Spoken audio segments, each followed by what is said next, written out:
take you down to Pine Ridge for another visit with Lum and Abner. Brought to you by the makers of Horlicks, the original malted milk. Your doctor will tell you that one of the most important factors in good health is plenty of rest, plenty of refreshing sleep. Without a sufficient amount of sleep regularly, our bodies are apt to run down, our resistance to sickness and disease be lowered. No, there isn't any substitute for the tonic of a full night's rest. Now, some people have difficulty getting to sleep easily at night. They lie awake for hours, just can't get to sleep. Well, those people don't know the secret of a cup of Horlicks malted milk, hot, at bedtime. A drink of Horlicks to relax your body, soothe your nerves, help you to fall asleep quickly, help you to sleep soundly, too. Tonight, just before you go to bed, drink a cup of Horlicks, hot. You'll sleep better, more restfully. You can get Horlicks, you know, in either natural or chocolate flavor. And now, let's get ready for Lum and Abner. Well, yesterday, Pine Ridge received a very great shock. It was discovered that the oil well that Lum and Abner and Grandpappy Spears brought in and sold to Squire Skimp wasn't an oil well, after all. The old fellows had drilled into one of the pipelines of the Southern Pipeline Company, which runs close to Pine Ridge, transporting oil from distant oil fields to their refineries.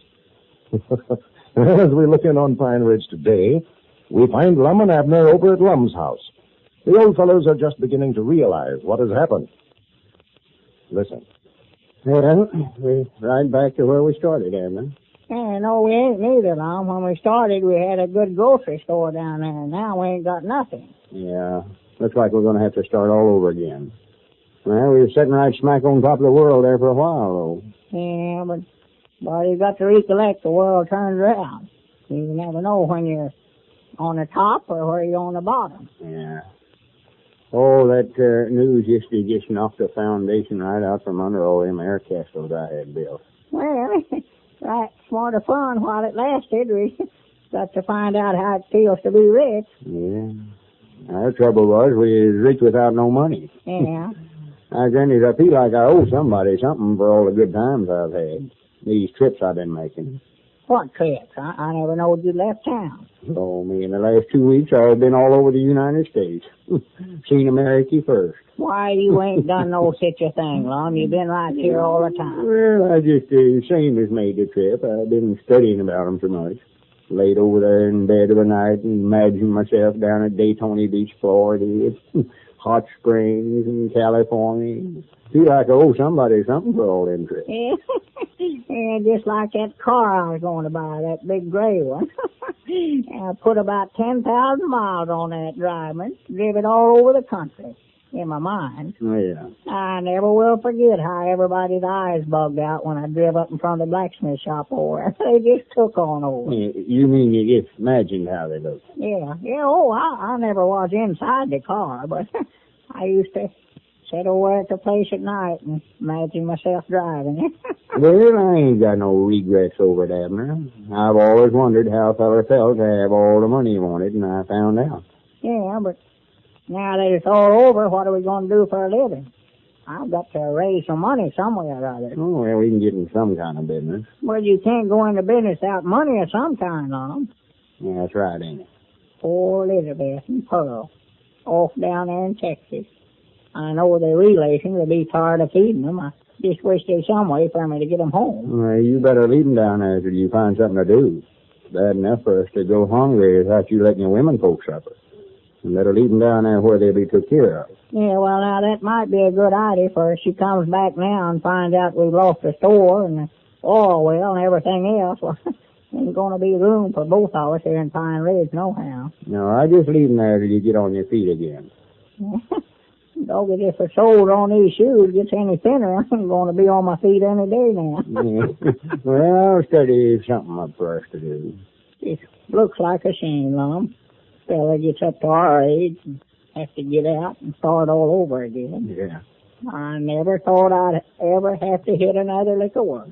Well, don't get to feeling sorry for yourself, Abner. That's the worst thing a fella can do when he gets up against it. Well, there ain't nobody else going to feel sorry for me. I may as well do it myself. No, that's the wrong altitude to take. When I see somebody feeling sorry for himself, I know right then that he's give up. He's a goner. Well, I ain't give up, but I'm just sort of uneasy. Body's got to eat, you know. Well, recollect that old letter saying, every cloud's got a silver lining. Yeah, them clouds are just about as far out of reach as money is. Wouldn't help me none if they had a gold line. Well, I hate to think about doing it, but if the worst comes to the worst, we well, might... it has. It's done come. Yeah, I started to say I hate to go in debt, but if there ain't no other way out of it, we could mortgage our store building or borrow a little money on our farms. Yeah, if we can find anybody to loan us anything on them. I don't believe there's a feller's got $10 and let us have it on the best house in town since the oil boom busted. Yeah. I was just looking down there to folks leaving town this morning.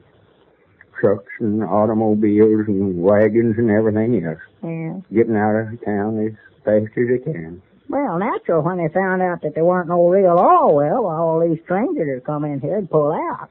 I had to turn around and walk back over the place. Just couldn't bear to watch it. And a touch of sadness sort of come over me. Yeah. The pine ridge was growing so. Oh, yeah. Everybody excited over the oil boom. See it now, it looks like a picnic ground the day after the picnic. So. Oh, Lord, me, it's so dead down there. Everybody could fire a cannon right down the main street and not hit a soul. Won't be 2 weeks before you can graze cattle right there in the street. Yeah, I was talking to Dick Huddleston this morning. Said his business had fell off something wonderful since yesterday. Well, he had 8 extra clerks working for him. He had to let them all go this morning. Yeah, I bet he was mad about it. He was making money hand over fist. No, he never let on if he was. Never, huh? No, sitting back there by the stove when I come in and bannered me for a checker game the minute I walked in. Well. I know he must feel bad about it, though. But you know, Dick, he wouldn't let on if we killed him. No. That's what makes me feel sort of bad about it. We was the ones that thought we had a oil well and got everybody's hopes built up, and then to flop she went. Oh, well, that's bad all right, Lum, but it done some good. We woke some of these folks up around here. They ain't had an idea in 15 years. That old Uncle Fred Cecil. He put in that hamburger stand down there. It's the first time that he's ever got up out of that rocking chair off in his front gallery there as far back as I can recall. Yes, he's done that all right. Sure. Throwing some of these old nesters back to life. Sure. But the town's going to look like a graveyard for a while. Oh, yeah. If we'd have had any sense at all, we'd have known from the first that there weren't no oil wells. Well, I don't see why. It looked like oil well to me. It looked like I thought one would look. I never did see one. Well, if I'd have stopped to think, though, I recollect them laying that pipeline through here about 15 years ago. Yeah. I never knowed exactly where it was at, but I knowed it just run east of town here somewhere. Well, I can see now why Caleb had so much trouble drilling a well. Don't you know, just before he struck oil, he had to take the bit out and shorten it about 4 or 5 times. Yeah, he thought he was hitting a big rock or some kind down there. Just that iron pipe he was drilling through. Why, sure it was a pipeline. Natural, when he drilled a hole in it, the oil spurted up out of the ground. Yeah. Well, I'm just thankful for one thing that we sold it before they found out what they did. Yeah. Dick Huddleston was to tell me they're going to make old Squire pay for every bit of oil that run out of there. Oh, me, now that's going to amount to something. Oh, yeah. Well, Dick said he did it run to $4,200. $4,200? That's what he said. I hate to laugh about anybody having hard luck, but somewhere or other I can't bring myself to feel sorry for old Squire. No, I can't neither. He had it coming to him if ever a man did. And here he went to all the trouble of tricking us into selling the well to him, buying it under a consumed name that way. Now it's going to cost him over $7,000 to get out of it, counting the $3,000 that he gave us. That sort of evens things up for some of the skinnings they give us, Lum. Yeah, and he was trying to give us a skinning on this deal, but the thing backfired on him. Yeah. I bet you he'll leave us alone from here out. Yeah, Lord, he won't bother us no more. Me and him coming over here yesterday trying to trade back with us. Yeah. Making us think he was doing us a big favor for letting us have it back. He knowed right then that we drilled into a pipeline when he came over here. Of course he did.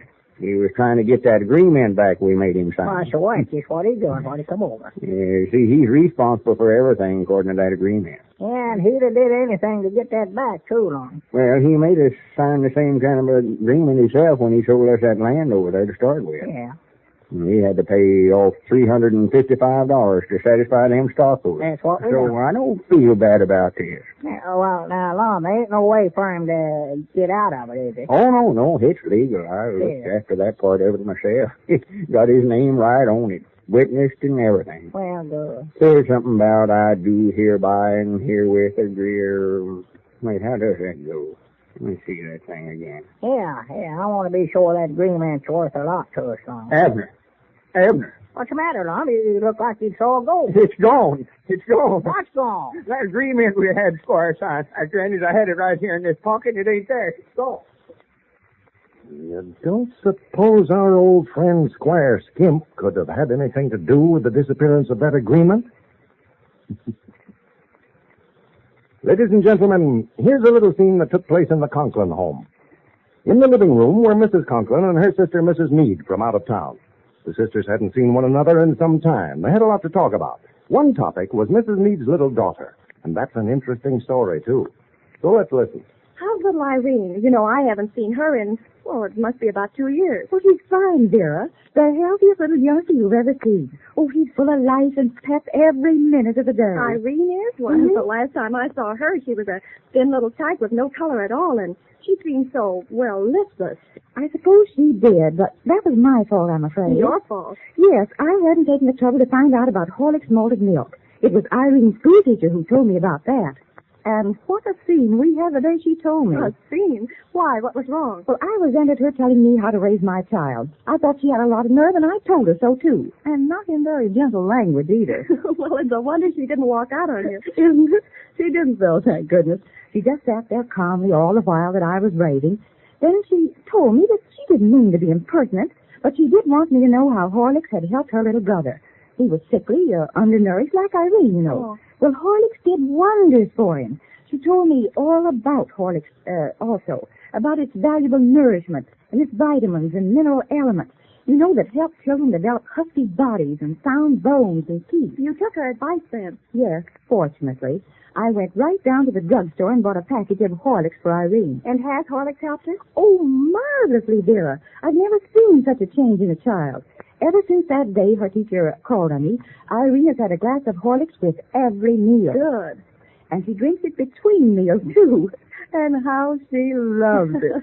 But all children love Horlicks, I guess. It's such a delicious drink. And that's the story of how Mrs. Meade found out the value of Horlicks malted milk as a children's food drink.